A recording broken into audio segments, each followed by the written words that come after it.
esta hora de la mañana con nuestro siguiente invitado, que es el doctor Jesús López Almejo. Él es el profesor de RI, es profesor de Relaciones Internacionales, con quien vamos a conversar en estos siguientes minutos. ¿Cómo está, profesor? Bienvenido, gracias por acompañarnos, por su tiempo a través de Ecuador en Directo. Hola, ¿qué tal, Jaime? Buenos días, Carla. Un gusto. Gracias por la invitación y siempre a la orden con ustedes. Bien, profesor, quiero empezar este diálogo rodando las declaraciones que dio, no las declaraciones, parte de lo que dijo el día jueves el presidente Andrés Manuel López Obrador en sus mañaneras. Vamos a poner un extracto para después ir conversando sobre el tema. Todavía no termina el juicio. ¿Hay cautelas que no invade la embajada? Sí, lo que se pedía en las medidas cautelares era de que se protegiera la embajada.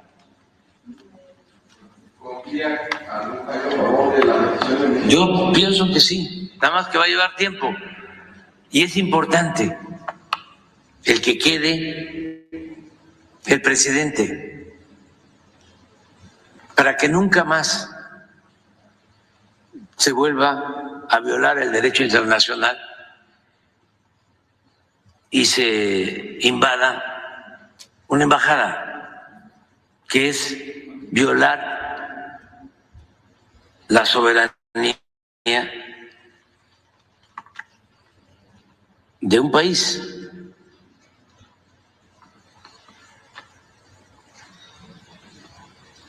Y vamos a continuar con esa postura.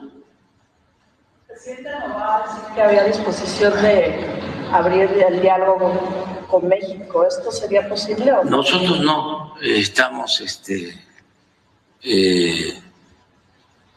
buscando el diálogo con quien no respetó la soberanía de nuestro país.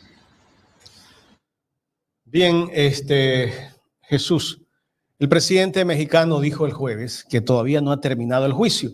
Pero bueno, acá la prensa chayotera difundía sendos reportajes. Ya he aprendido al término chayotero. Chayoteros son los pauteros acá en Ecuador. En México son chayoteros, los que viven del chayote. Nos daban a entender que el gobierno ecuatoriano ha tenido un gran triunfo con respecto a las medidas cautelares que negó la Corte Internacional de Justicia al Ecuador. Bueno, mira, la verdad es que es gravísimo lo que pasó entre Ecuador y México, gravísimo, pero déjame contextualizar algo. Es que cualquier cosa que esté sucediendo en este momento comparado con lo que Israel hace en la Franja de Gaza, la criminalidad, pero además la exhibición en tiempo real de los asesinatos selectivos y en masa en contra de la población palestina, es que dejan mudo a cualquiera.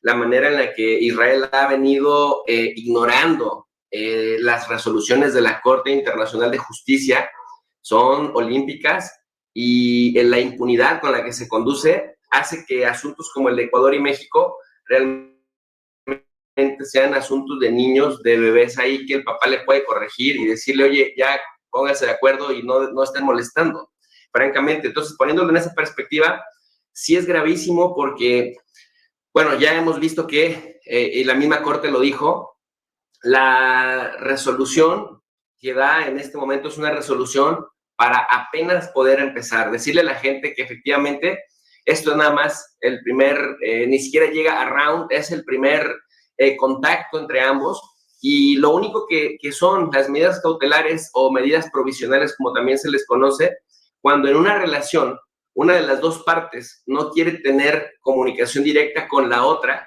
con la agresora, entonces digamos el juez o la corte, en el caso del derecho penal acusatorio, del derecho penal local, bueno, por lo menos así sucede en México, y por eso quiero empezar con la gente explicando qué son las medidas cautelares o preliminares. Se le da condiciones de igualdad para que el proceso pueda salir adelante y que las dos partes se sientan relativamente cómodas, digamos, en piso parejo. Entonces, lo que México decía antes de empezar, digamos, o ya que sobre la marcha, el proceso no impidiera al Ecuador de garantizarle a México el derecho a proteger los bienes muebles e inmuebles de la Embajada Mexicana y de los hogares, de las casas, de los diplomáticos y lo que estuviera dentro de. Ecuador dice, bueno, es que nosotros somos respetuosos del derecho internacional, nosotros no lo vamos a hacer con o sin medidas cautelares. México decía, bueno, pero es que si estabas comprometido por la Convención de Viena y de todas formas lo hiciste, pues ahora necesitamos que la Corte nos dé esa garantía. ¿Qué es lo que sucede? Que aunque la Corte no dictó, digamos, estas medidas cautelares de cautela, de tener cautela, o preliminares antes de iniciar bien el juicio, significa que porque Ecuador se compromete por escrito y en audiencia pública, y eso es exactamente lo que dice la Corte. Bueno, pues es que si ya llegaron, ya nos pusimos de acuerdo, ¿para qué? No es necesario, porque ya está el compromiso por escrito de la obligatoriedad que tendrá Ecuador en adelante de respetar al pie de la letra. Y la ventaja, digamos, en este caso, para México y la desventaja para el Ecuador, aunque los medios pauteros digan que fue una victoria del gobierno de Noboa, que tal parece que hoy en día cualquier cosa es victoria de Noboa en los medios pauteros, es que ahora están en el ojo público con la vista de la comunidad internacional encima, a pesar de que el show lamentable que Israel hace en la Franja de Gaza, muy lamentable, haga que cualquier otro problema se vea como un juego de niños, pero tiene las cámaras encima. Y en ese sentido me parece que ahora sí la obligatoriedad se vuelve doble, porque si ya estás obligado por la Convención de Viena sobre Relaciones Diplomáticas, la Convención de Caracas, etcétera, etcétera, pero además en este juicio, en este proceso que estás llevando, tú mismo vuelves a escribirlo y vuelves a leerlo públicamente, me parece que te compromete doble. Y otra cosa muy importante, por más que en Ecuador la mayoría de los medios de comunicación, por más que Mónica Palencia, la misma Gabriela Sommerfeld, el mismo Daniel Noboa, traten de justificar la irrupción a la embajada y, bueno, hacer lo que ya supimos que hicieron, le volvieron a reiterar que las embajadas son inviolables y sobre todo le volvieron a reiterar que la inviolabilidad de las misiones diplomáticas es el pilar fundamental de las relaciones internacionales. Me parece que, pues, sí es un jalón de orejas, decimos en México, y ha sido un proceso muy interesante en términos de didáctica para los aficionados a los asuntos internacionales, Jaime. Doctor, dejando claro un poco la situación, es decir, Ecuador reconoció, ¿no?, el haber ingresado arbitrariamente a la Embajada de México y manifiesta, ¿no?, y dice, bueno, nosotros vamos a respetar los bienes muebles e inmuebles, por lo que la Corte dice, bueno, si ya hay un acuerdo por parte de ellos público, ¿para qué te voy a conceder las medidas cautelares? Es eso, no es que alguien ha ganado o alguien ha perdido, como se quiere hacer ver o como se le quiere hacer entender a la ciudadanía, ¿no? Porque ¿qué es lo que pasa acá? Que trata de hacerse ver que la decisión del presidente Noboa ha sido acertada y que de una u otra forma la Corte la está aplaudiendo y le está dando la razón. Sí, definitivamente es correcto lo que dices. Mira, en Estados Unidos, por ejemplo, para los ecuatorianos que nos vean también en Estados Unidos, cuando va a haber un divorcio, por ejemplo, si las personas que se están divorciando no se quieren ir a juicio, el juez les concede un periodo para que se pongan de acuerdo sobre las condiciones en las que van a llevar a cabo ese divorcio sin irse a juicio, es decir, en esa fase previa. Lo que las partes acuerden, eso se convierte, digamos, en ley y el juez finalmente lo termina asentando en un acta.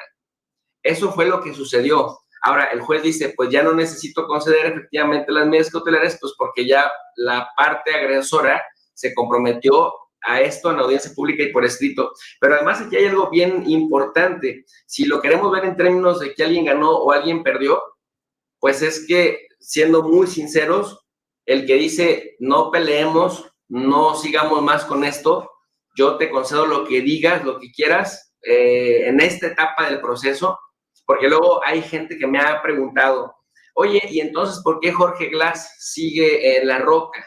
¿Por qué? Bueno, por la simple y sencilla razón de que ese es tema de otra etapa del mismo proceso.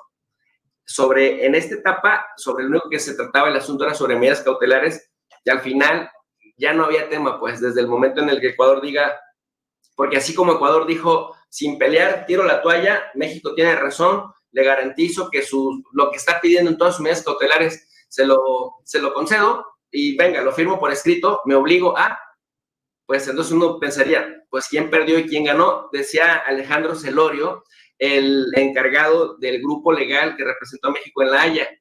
Pues es que si hasta esta etapa del proceso nosotros teníamos 10 peticiones y las 10 peticiones se concedieron, aunque la Corte al final dijo, no dictamos medidas cautelares porque ya no está la urgencia, pues ¿quién gana y quién pierde si nos salimos con 10 de 10? Pero, doctor, bueno, dentro de los principios del derecho internacional está la solución pacífica de las controversias, ¿no? Y eso es lo que apelaron, pues, determinados países. Y lo pongo en contexto porque usted decía, dado lo que está pasando en la Franja de Gaza, pues esto se puede solucionar con negociación, con mediación. Debería de ser así. Pero hemos visto también que la posición del presidente de Ecuador, sobre todo, ha sido bien, digamos que, tajante, ¿no? Porque, bueno, también México ha hecho algunas peticiones y una de las que dice, bueno, pues, ok, si lo vamos a solucionar de manera pacífica, que todo se devuelva como estaba antes, denos a Jorge Glass, nosotros ya le concedimos, pues, el asilo y regresemos al principio. ¿Realmente el organismo internacional o los organismos internacionales están trabajando para aquello o tienen que tomar algún otro tipo de decisión en función de cómo los estados tienen sus posiciones marcadas? Mira, lo que sucede en Ucrania particularmente, y esto que vemos en la Franja de Gaza, con la impunidad con la que se maneja Israel, han evidenciado una cosa muy importante. Primero, el doble estándar de los países occidentales, que tanto hablan y tanto se pronuncian de un orden basado en reglas y son los primeros en romperlo. Punto número 1. Punto número 2. También ha mostrado la debilidad de los organismos internacionales, porque mira, en el derecho internacional público se parte de que puede salir adelante siempre y cuando las partes integrantes, los miembros integrantes tengan buena voluntad. Entonces se habla de la buena voluntad de las partes para ejecutar las resoluciones que los organismos internacionales se supone emiten objetivamente una resolución para fortalecer ese orden basado en reglas. Pero nosotros hemos visto con estos dos temas que te mencionaba, entre muchos otros, pero menciono estos porque son los más familiares para las audiencias, que también es cierto que hay una especie de despertar y de interés en los temas internacionales, pues a partir de que las redes sociales acercan a la gente a estos problemas. Entonces, en ese sentido, ha quedado muy claro que son muy ineficientes porque, bueno, pues las medidas de coerción todavía distan mucho de poder obligar a alguien que incumple, pero es que además lo hacen con criterio selectivo.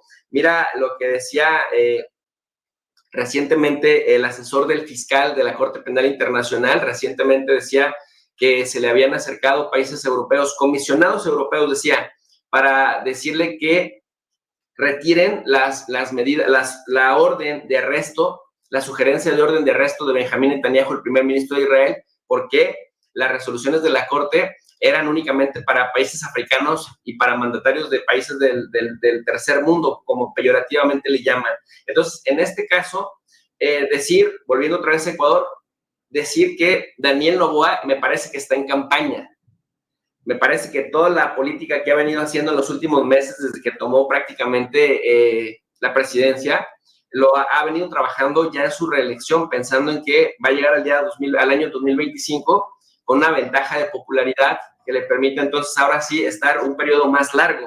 Y me parece que se ha aventado, digamos, ha apostado por el escándalo, aunque le beneficia a su persona y no importa que eso dañe al Ecuador. Veamos el asunto con Rusia, veamos el asunto pues, de esta ruptura del orden institucional incluso ecuatoriano, tratando de gobernar a punta de estados de excepción.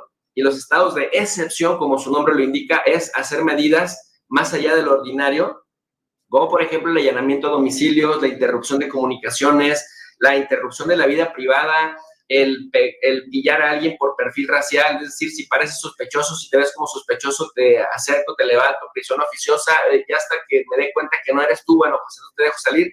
Y esto finalmente merma la calidad de vida de la población. No sé hasta dónde le alcance, como en la inversión de los medios pauteros, para que se construya una idea de que, al contrario, de que está fortaleciendo el orden, como lo dijo en el informe de la Nación, que más bien parecía un discurso de arranque de campaña para la reelección, pero al final de cuentas sí está, digamos, retrocediendo, está llevando al Ecuador como a una década de los años 80, en donde había tanta debilidad institucional y en donde, a diferencia de ahora, pues no había medios en Internet que contrastaran y cuestionaran la narrativa dominante. Y en ese sentido me parece que pues pierde el país como colectividad, ¿no?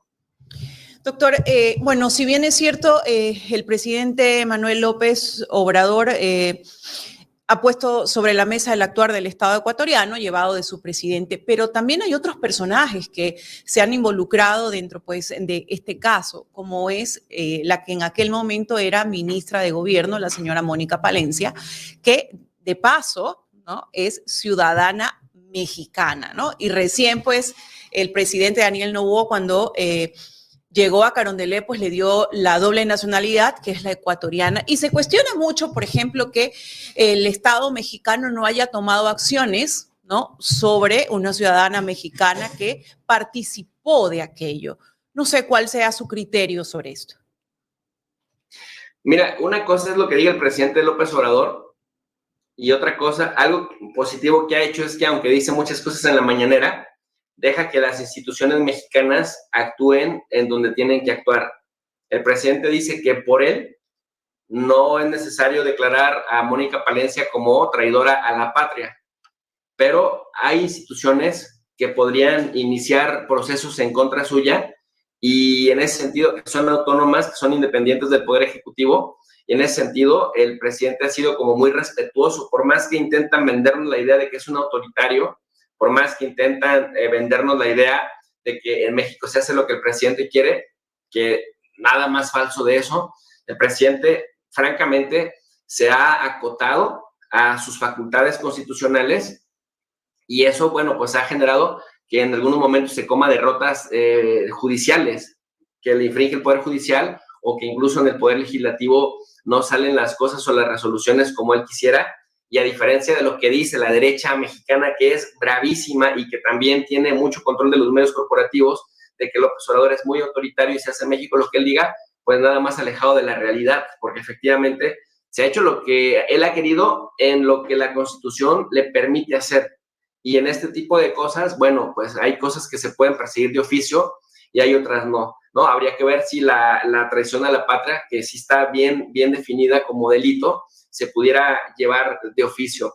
Y además, otra cosa que quisiera yo comentar, cuando mencionabas a Mónica Palencia y que fue justamente Daniel Noboa, ya en su calidad de presidente, quien concede la doble nacionalidad para esta señora, eso te habla del grupito que está malgobernando el Ecuador en este momento. Es decir, si analizamos la relación más allá o con anterioridad a la presidencia, a esta administración, más allá de noviembre de 2023, pues vemos que entre el del medio ambiente, la cartera del Ministerio del Interior, digamos, todo este grupito cercano que también vuelve a serse exhibido con el manglar de Olón, con el fracaso que tuvieron en el manglar de Olón, pues es un grupo que viene trabajando desde antes, desde lo privado, desde lo particular con ellos, y aunque su experiencia política dicta mucho, más bien dista mucho de ser eficiente, dista mucho de poderle acreditar como alguien eficiente para cumplir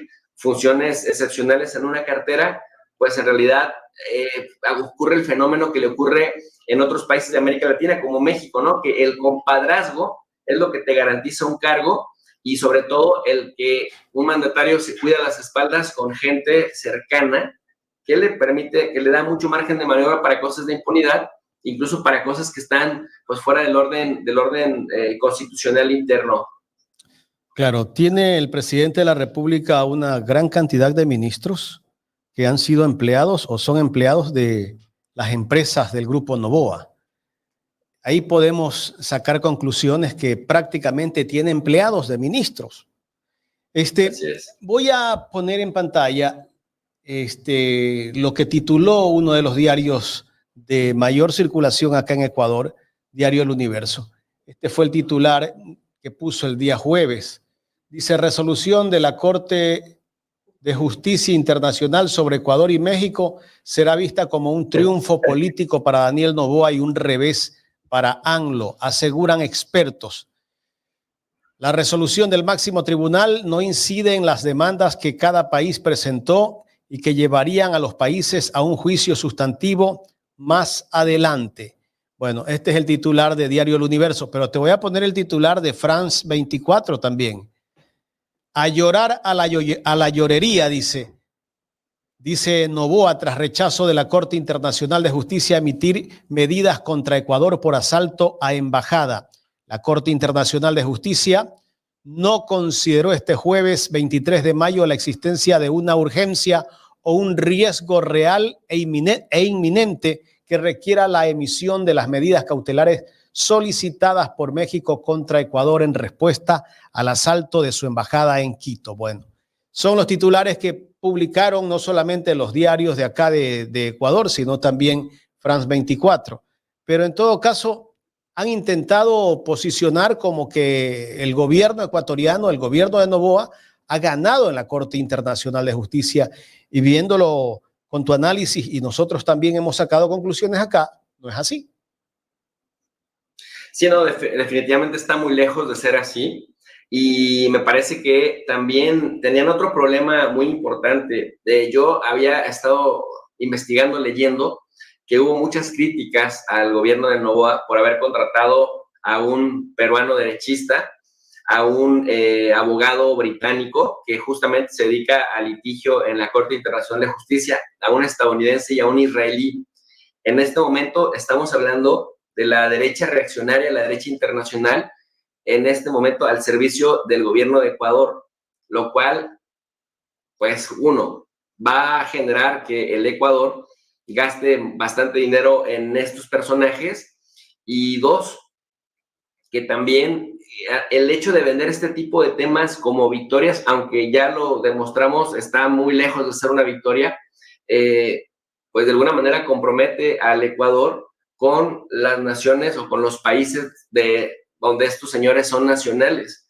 Y el tema del universo es gravísimo, mi querido Jaime, porque el mismo director de este medio estaba tuiteando, estaba muy activo en las redes, dirigiéndose a los críticos de Daniel Noboa de una manera peyorativa y con insultos. O sea, como si realmente él emocionalmente estuviera afectado por las críticas que le hacen al gobierno de Daniel Noboa. Y entonces aquí es donde uno hace corte, ¿no? Decir, espérame, si tú eres un medio de comunicación, ¿por qué te ofende las críticas, además justificadas, a un mandatario al que tú también deberías estar criticando? Por eso se entiende bastante la postura de alguien que, si en lo personal incluso hasta insulta a quien cuestiona al gobierno de la nación al que pertenece, pues como medio de comunicación trate de cubrirle las espaldas. Pero mira, ¿qué sigue?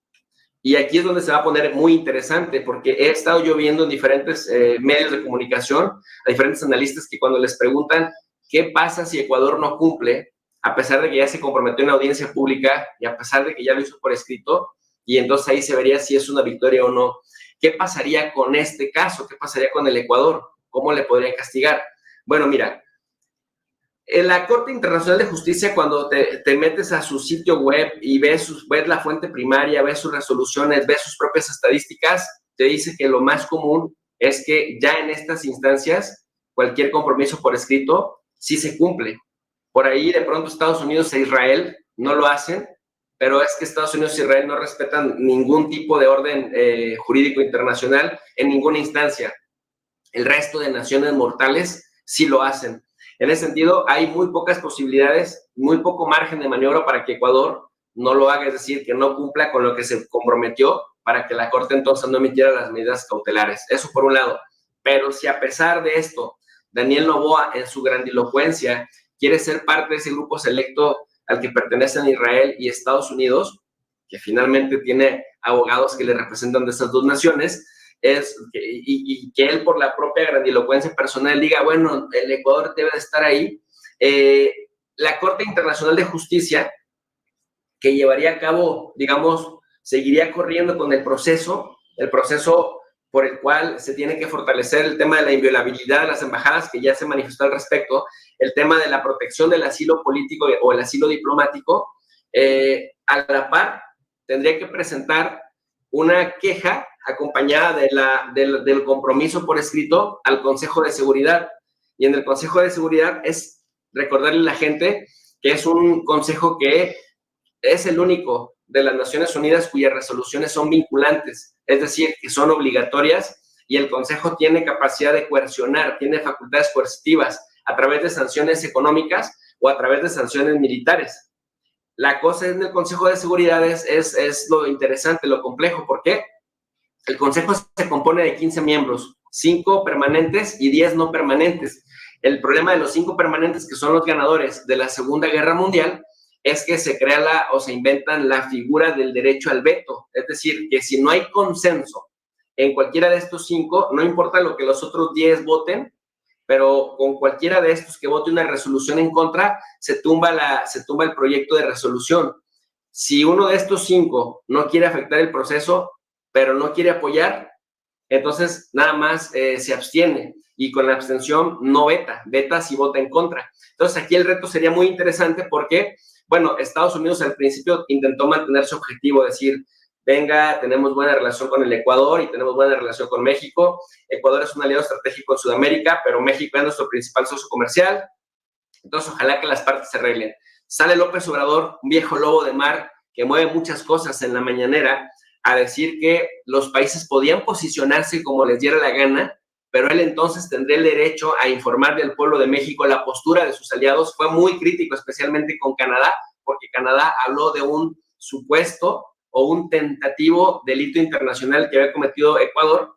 Cuando sale México, cuando sale el presidente López Obrador a mostrar las imágenes que se vieron de la irrupción de las fuerzas ecuatorianas a la embajada, pues dijeron, caray, el presidente está furioso y no queremos que esto nos impacte en nuestra relación comercial bilateral.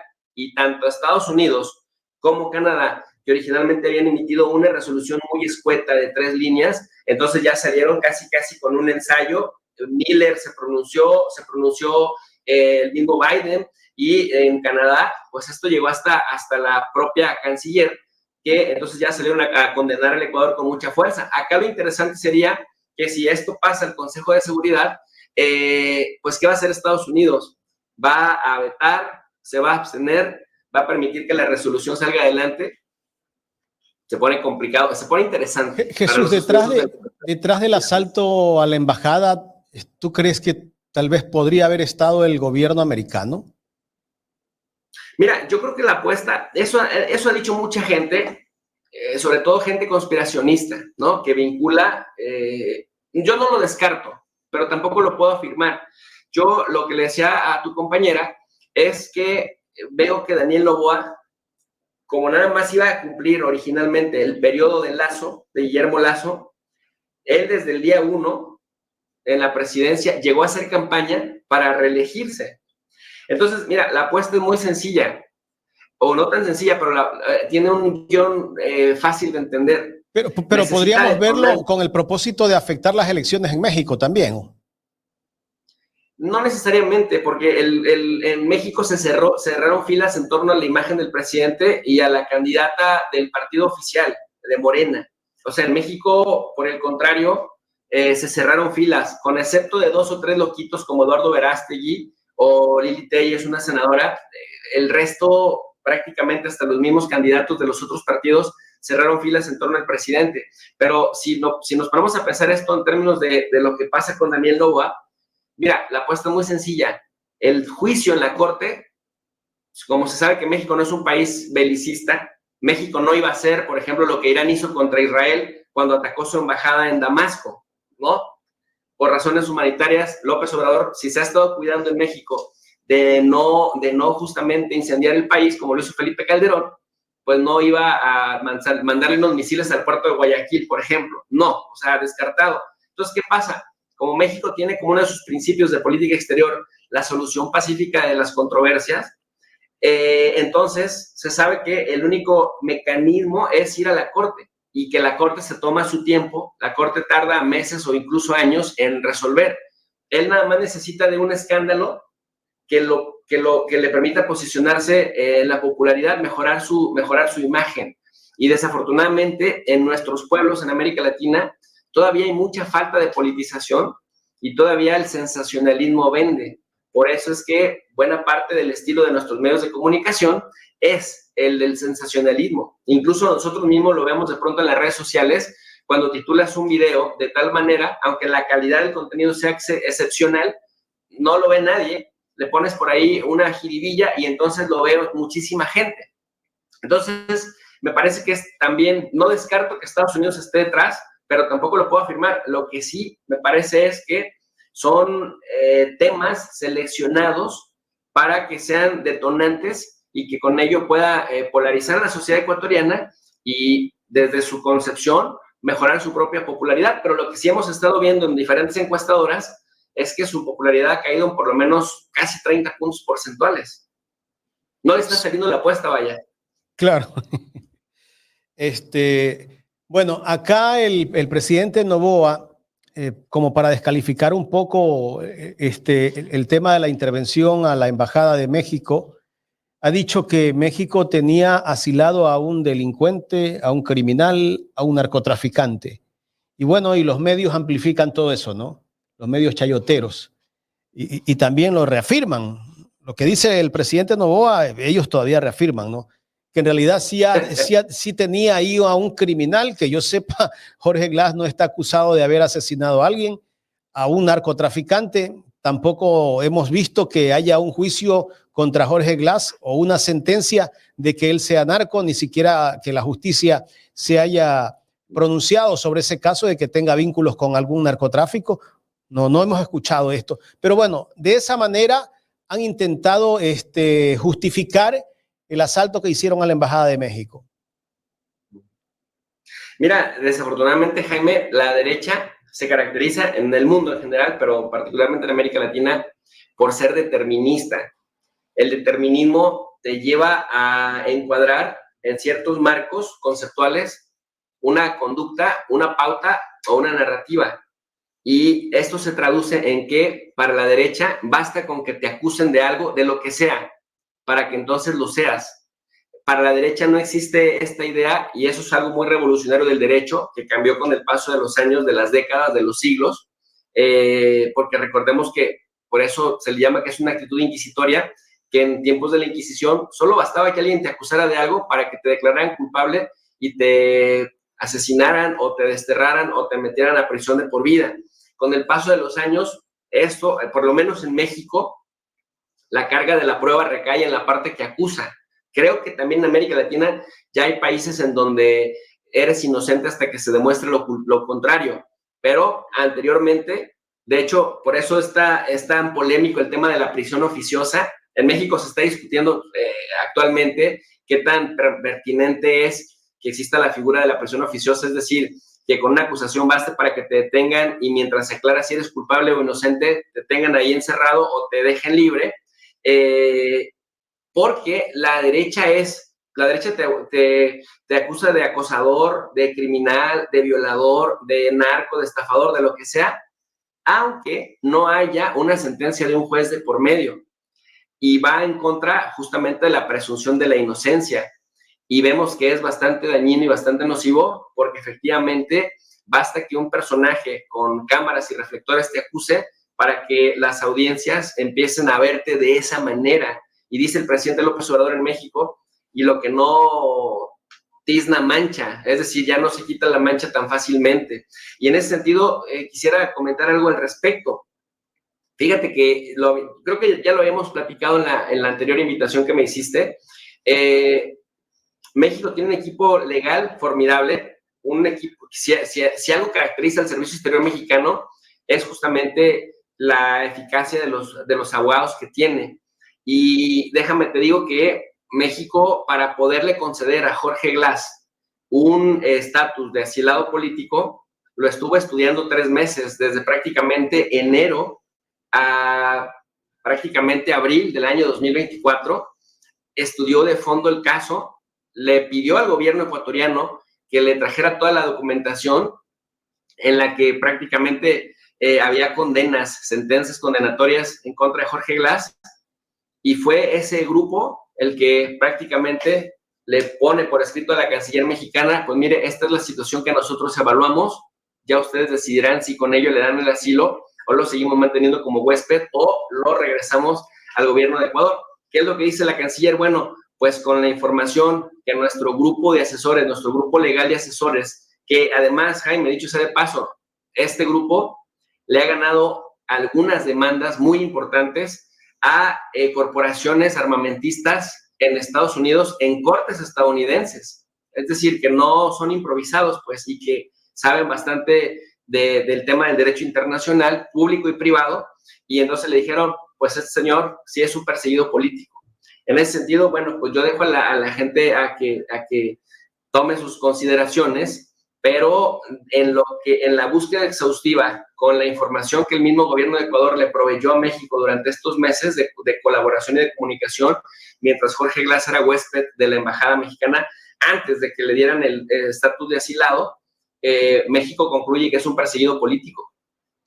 Correcto. Me quiero pasar un poco a otro tema, Jesús. Sí tenemos todavía unos minutos para conversar. Sí, claro, por supuesto. Podemos hablar un poco de las elecciones. Estamos a escasos 6 días de las elecciones en México, ¿verdad? El próximo domingo, 2 de junio, son las elecciones. Bueno, he visto unas encuestas allí de PolsMex, me parece que es, no sé si estoy claro, de la encuestadora que ha publicado encuestas el día de ayer, con una amplia ventaja a la candidata Claudia Sheinbaum, la candidata de Morena, de la línea del presidente Andrés Manuel López Obrador, con el 56.86%, y le sigue Xóchitl Gálvez con el 36.89%, y en tercer lugar Jorge Álvarez Maínez con el 3.34%. Estas encuestas son las que se reflejan en México. A ver si sacamos el flyer, Jorge, le agradezco. ¿Son las que se reflejan en realidad en México?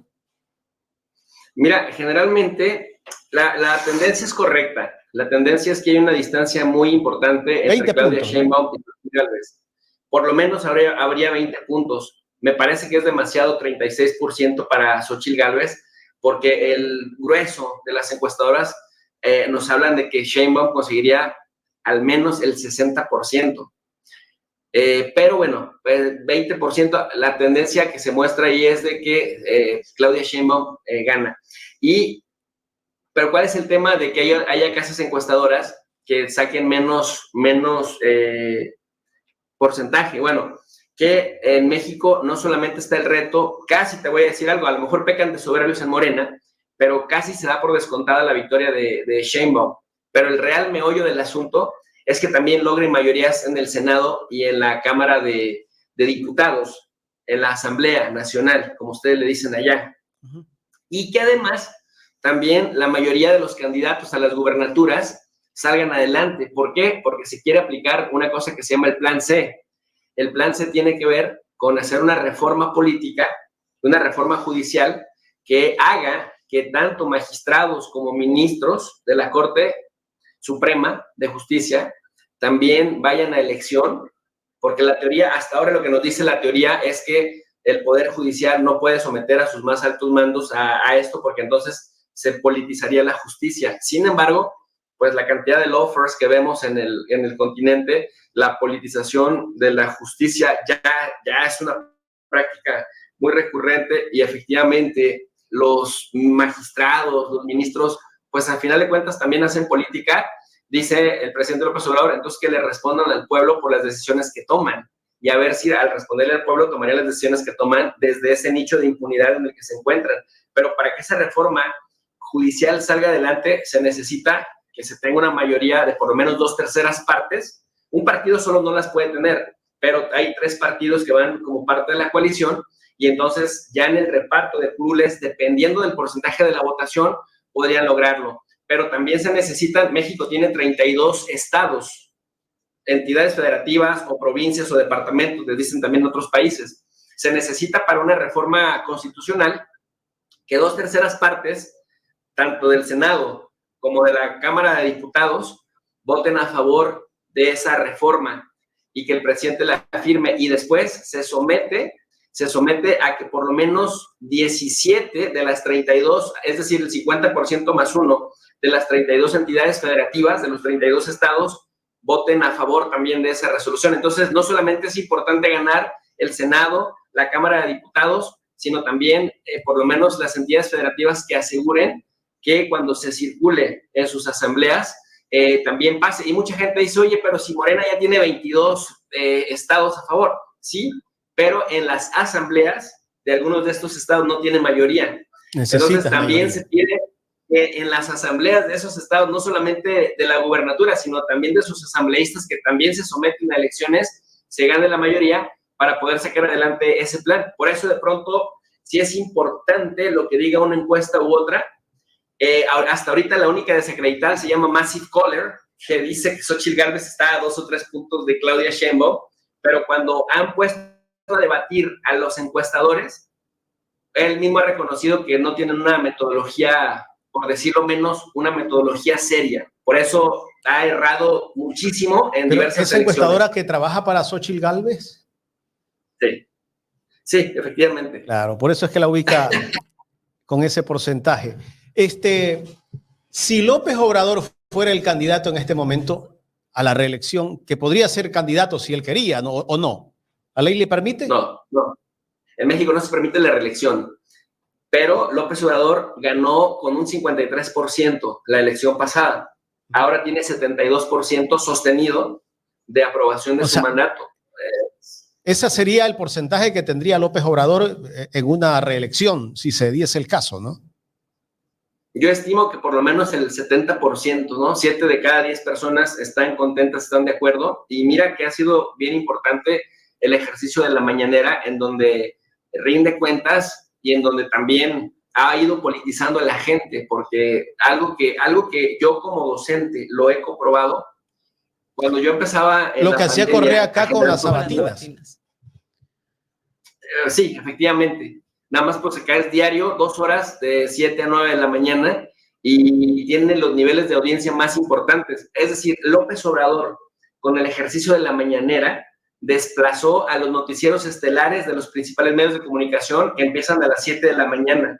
Y entonces marca la tendencia. Y es que hasta la oposición lo ve, ¿no? Le empezaron a tirar bronca por eso. Hasta la oposición lo ve. Quiero. Así es, y algo que hicieron los medios corporativos era evitar mandar a sus reporteros estrella, decían ellos, para no darle legitimidad. Cuando empiezan a ver que pierden rating, no solamente empezaron ya a enviarlos, sino también empezaron a retransmitir parte de la mañanera de sus propios espacios para empezar a tener algo de rating. Y otra cosa importante, a gente a la que se le veía afín al presidente López Obrador, la empezaron a invitar a diferentes programas estelares de estos grandes medios corporativos que habían perdido totalmente el rating, para volver a recuperar parte de ese rating, porque entonces la gente iba a escuchar los debates de gente cercana a López Obrador, que iba a esos grandes medios críticos de López Obrador a ver estas batallas titánicas en términos de narrativas en esos programas. Y fue como empezaron a recuperar más o menos algo de rating, pero definitivamente la mañanera marcó la pauta. Y algo que yo decía como docente, que cuando empecé a generar contenido allá por 2019, a la gente no le interesaba qué era el neoliberalismo, a la gente no le interesaba el socialismo, el capitalismo, el marxismo, la inversión extranjera directa, la inversión extranjera indirecta, qué eran las divisas, casi no veían esos programas. Hoy en día, si yo hablo de esos temas, los temas no bajan de 300, 400 mil visualizaciones por video. Nada más para que te des una idea, y es lo que no han sabido medir los medios de comunicación, del grado de politización de la gente, que ahora sí, como se dicen... Creó una cultura López Obrador. La gente quiere conocerlo. Creó una cultura López Obrador de la política. Un interés por aprender, un interés, efectivamente. Porque mucha gente es desinteresada de la política. Acá en las universidades, en los colegios, en las casas, los mismos padres a veces le dicen a sus hijos, no, aquí de política no se habla. Si es lo que tenemos que discutir, pues... Sí. Sí, definitivamente. Y sabes algo tristísimo, por ejemplo, en la academia, en la universidad en general en México, vemos a los académicos anquilosados que siguen allá en sus cubículos generando endogamia. Nada más hablan con sus pares, hablan con su asesorado de tesis, hablan con sus 20 o 30 estudiantes en el aula. De pronto, cuando les piden una entrevista en algún medio de comunicación, sí, dentro de un mes contáctame porque tengo un montón de ocupaciones, y entonces es que este compromiso de detonar públicamente y de generar interés en que los demás también se empapen de los temas, realmente las universidades ni públicas ni privadas de México lo vemos hoy en día.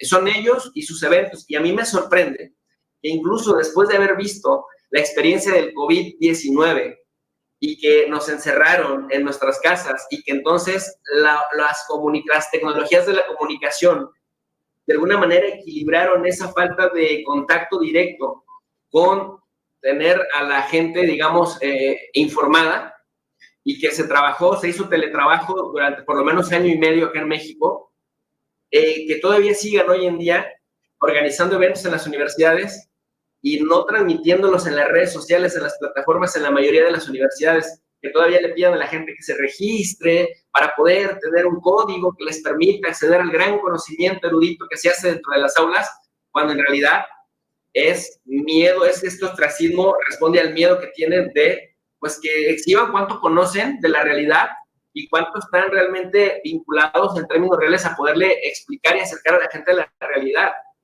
Eso es bien importante porque los estudiantes de pronto parece que la realidad que siguen estudiando es la de 1980 y no la de 2024 o la de 2025, 2026. Y eso es algo que López Obrador ha hecho, que me parece que también incluso en la academia hay cierto resentimiento, pero bueno, ha sido parte de este despertar mexicano, Jaime. Y el mérito de López Obrador, que es un presidente que empezó su periodo en el 2020, casi con la pandemia. 18, 1 de diciembre del 18. Ah, 18. Pero, sí, primero. Allá son 6 años, ¿no? De diciembre. Sí, él va a durar en el cargo 5 años con 10 meses, porque hubo una reforma política anterior a él que hace que, como las elecciones son cada 6 años en el verano, y la toma de posesión siempre se da hasta el 1 de diciembre de cada 6 años, ahora lo que hicieron es recortarlo para octubre, para que no hubiera tanto tiempo muerto entre que se sabe quién es el presidente electo y el presidente que va de salida, porque dicen, al presidente que va de salida ya no le hacen tanto caso, ya no tiene un poder real, y el presidente que va de entrada, pues tarda mucho en tomar el cargo. Entonces lo recortan hasta octubre, y por eso es que también anticipan un mes las elecciones, que generalmente solían ser el primer domingo de cada julio, de cada 6 años. Jesús, pero también es un mérito porque enfrentar a la pandemia no les ha ido bien a muchos políticos que tuvieron que vivir la pandemia. Algunos han tenido que, no han vuelto a reelegirse incluso, y sus partidos políticos no han seguido obteniendo el poder, los que no tenían la chance para reelegirse. Pero Andrés Manuel López Obrador es lo contrario. Enfrentó la pandemia, seguramente hizo un gran trabajo, atendió a la gente, lo que tal vez otros gobiernos no hicieron en otros países. Mira, aquí va a pasar algo que quizás en Ecuador estén también familiarizados. Nuestro sistema de salud estaba roto desde mucho antes que llegara López Obrador. Entonces, esto afectó en gran medida porque nuestra población, un porcentaje importante es diabética, hipertensa, mucha gente, pues, desarrolló el tabaquismo, ¿no? Tiene muchos problemas con el tabaco, o sea, hay mucho fumador, mucho bebedor de alcohol, y esto, por supuesto, que generó que las enfermedades crónico-degenerativas, pues, afectaran a todas estas personas con comorbilidades. Y esto también generó una serie de ataques de ex secretarios de salud, de ex ministros de salud, que decían que ellos en 8 semanas resolvían el tema de la pandemia. O sea, imagínate, cuando ni en Dinamarca, Suecia o Finlandia o en Alemania misma se atrevían a dar estos pronósticos, pues aquí en México los grandilocuentes secretarios de salud que contribuyeron a romper el avance en materia de esa política pública de salud, pues resulta que en el contexto de la pandemia criticaban a López Obrador por el mal manejo de la pandemia, pero ellos ofrecían que en 8 semanas acababan con el problema si López Obrador atendía sus peticiones y sus demandas, cosa que pues por supuesto los ignoró olímpicamente. Pero algo que sí sucedió es que la pandemia sirvió para contrastar los enfoques de gobierno de López Obrador con los anteriores. Mira, la postura de los gobiernos anteriores era que se tendría que ayudar a las clases productivas, a las clases empresariales, a los de arriba, pues, porque si les dabas incentivos fiscales o estímulos fiscales, porque ya sabes que toda ayuda estatal, toda dádiva para los potentados es estímulo fiscal, así bonito, elegante, incentivo fiscal, ¿verdad? Para mover la inversión. Pero si esas ayudas van para la gente más vulnerable, entonces son dádivas para generar clientelas, y entonces mantienes a gente que no trabaja. Bueno, López Obrador dijo, pues el dinero va a ir para la gente de abajo, para los más vulnerables. Cuando le reclamaban qué iba a pasar con los grandes negocios, López Obrador respondió que truene el que tenga que tronar, pero no vamos a dejar desprotegida a la gente de abajo, porque a esa gente de abajo, 100, 200 dólares que se le dan mensuales, le hace la total diferencia. Entonces, pues es tiempo de que todavía no le perdonan. E invitaron a Claudia Sheinbaum, la candidata de Morena, apenas recientemente a un programa muy famoso, estelar, de la cadena de televisión más grande, el Canal 2 de Televisa, y justamente le sacan un reporte de, mire, ustedes manejaron tan mal la pandemia que se les murieron tantos millones de personas o tantos miles de personas que no se registraron, y pues ustedes hicieron un mal trabajo en la pandemia. Y cuando la candidata, que pensaron que se iba a quedar callada, le responde, dígame en qué nos equivocamos. No, bueno, es que el reporte dice que se equivocaron. Le vuelve a parar ella, ¿en qué nos equivocamos? Dígame en qué nos equivocamos. Y el tipo ya no supo qué decir. Eso te habla, pues, de lo... El cuestionario de preguntas que tenía para acusarla, ¿no? Claro, le cambian el guión, y esto también desnuda... Y el periodista no estaba preparado para contestar la repregunta. Por supuesto que no. Y así muchas, así en otras áreas y en otros temas. Es decir, si viene de Morena, está mal porque viene de Morena. Si viene de López Obrador, está mal porque viene de López Obrador. Y hay gente que ni siquiera sabe por qué está mal, pero que compran, digamos, la narrativa. El tema ahí es una lucha por los recursos, porque ¿sabes quiénes son los que más, son los críticos más feroces? Los que gozaron de chayote, de pauta, históricamente, y de pauta además abultada, y que ahora pues vieron cómo pasaron sus ingresos a disminuir por ese concepto, es decir, que se quedaron sin chayote y necesitan... Mira, recientemente una colega de este periodista que te mencionó, María Amparo Casar, se descubrió que recibe una pensión por viudez, porque su marido solo trabajó 4 meses en Pemex, y recibe entre 5 y 6 mil dólares mensuales desde hace 20 años. Y además, sus hijos también reciben pensión para estudiar, seguro para estudiar en la universidad, etcétera, etcétera. El presidente los desnudó y dicen, es que estos son los que están furiosos y los que no quieren que demos pensión a los viejitos, a las madres solteras, al sector vulnerable, pero miren el tipo de pensiones que se otorgan ellos con 4 o 5 meses de trabajo en posiciones clave de algún organismo desconcentrado o de algún ministerio para darse pensiones doradas. Entonces, va poco a poco descubriendo, desmontando esto, y pues por supuesto que cuando les tumba las máscaras, les quita el argumento. Eso no le perdonan, Jaime. Ahí lo tildan de dictador. Claro, vamos a hacer Venezuela. Bueno, el próximo domingo tendremos tal vez presidente ya en primera vuelta. Sí, por supuesto, acá nada más hay una sola vuelta. Allá es una sola vuelta. Sí, acá es de una. Ese día se sabe quién es el presidente, y también cuántas gobernaturas ganó cada partido y cuántos curules ganó cada partido. Si hay algún problema, si hay alguna impugnación de algún distrito, de algún estado, de alguna senaduría, se resuelve, es decir, se esperan, por ejemplo, 3 o 4 días para que entonces el conteo rápido se confirme con las PREP, ¿no? Las preliminares, los resultados que manda cada distrito. Pero fíjate que a raíz de que le hicieron un fraude monumental a López Obrador en 2006, en las reformas posteriores, reformas electorales y reformas políticas posteriores, se vale ahora el voto por voto, casilla por casilla. Si un partido no está conforme con el resultado, se tendría que hacer un recuento de la elección y eso ya tardaría su tiempo, sus meses. Pero me parece que eso es cuando son resultados cerrados. Cuando hay amplitud, cuando hay bastante margen, me parece que no habrá problema y el mismo domingo por la noche se confirmará lo que las tendencias vienen diciendo ya por meses, ¿no? La victoria de Sheinbaum, pero el reto, decíamos, no es que gane Sheinbaum la presidencia, el reto es que también la gente vote parejo y haya un acompañamiento también en el Poder Legislativo. Y fíjate que otra narrativa que han estado sacando, Jaime, ahora que sacamos este tema a colación, los intelectuales, que les llama López Obrador orgánicos, esta gente que recibe pauta, sale a decir, tenemos que votar diferenciado porque si no le entregamos todo el poder a una sola persona y se convertiría en Nicolás Maduro, en una dictadura. El meollo del asunto es que si votas diferenciado, pues la gente tiene que saber que no habrá acompañamiento en el Poder Legislativo para que le puedan pasar los proyectos de ley a la presidenta.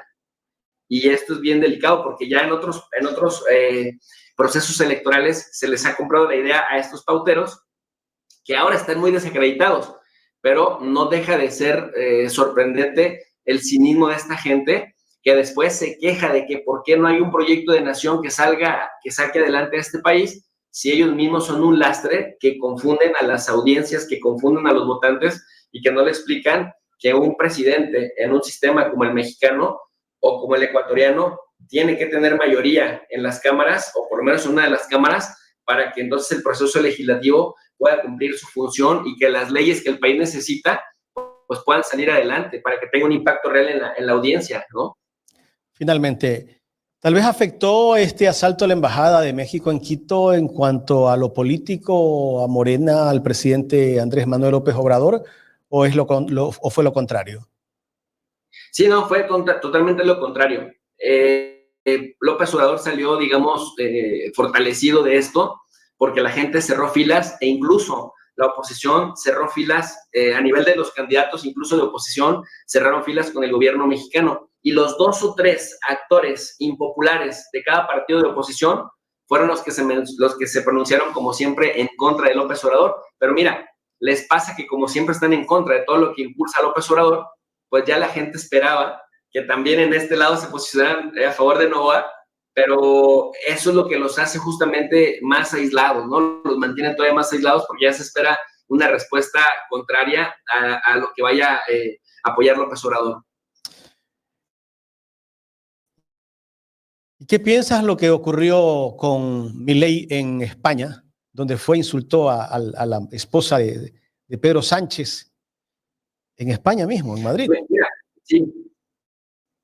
Me parece muy grave, muy delicado lo que le pasa a los hermanos argentinos, de verdad gravísimo, porque mientras les adelgazan el Estado, mientras le van quitando los dientes, las armas al Estado para que cumpla su función, porque la razón de ser del Estado es la cosa pública, Jaime. El Estado fue creado justamente para equilibrar, para garantizar condiciones dignas entre los diferentes de una jurisdicción.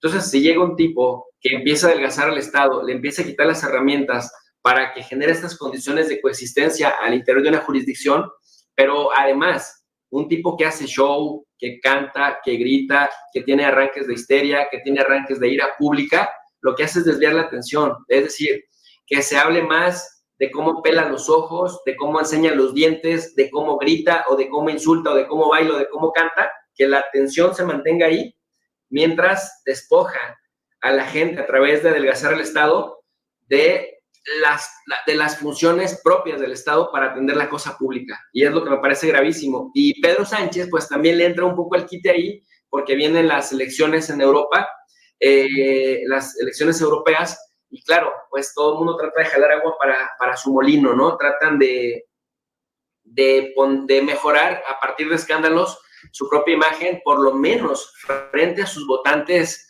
duros. Y eso me parece que tenemos que romper con ese ciclo en donde eso sea lo importante. Y en España, a Pedro Sánchez lo que le vienen a reclamar es que no rompió con Israel, a pesar de que en Israel los han insultado tremendamente a él y a Yolanda Díaz, su vicepresidenta, no los bajan de estúpidos, perdón la expresión, literalmente así, el ministro del Exterior de Israel le dice estúpida a la ignorante además, y hoy, por ejemplo, ya amenazó Israel a España, diciéndole, además me parece una burla, diciéndole que todo aquel que daña a Israel, también Israel lo va a dañar, porque ya no estamos en tiempos de la Inquisición y porque ya los judíos tienen un Estado.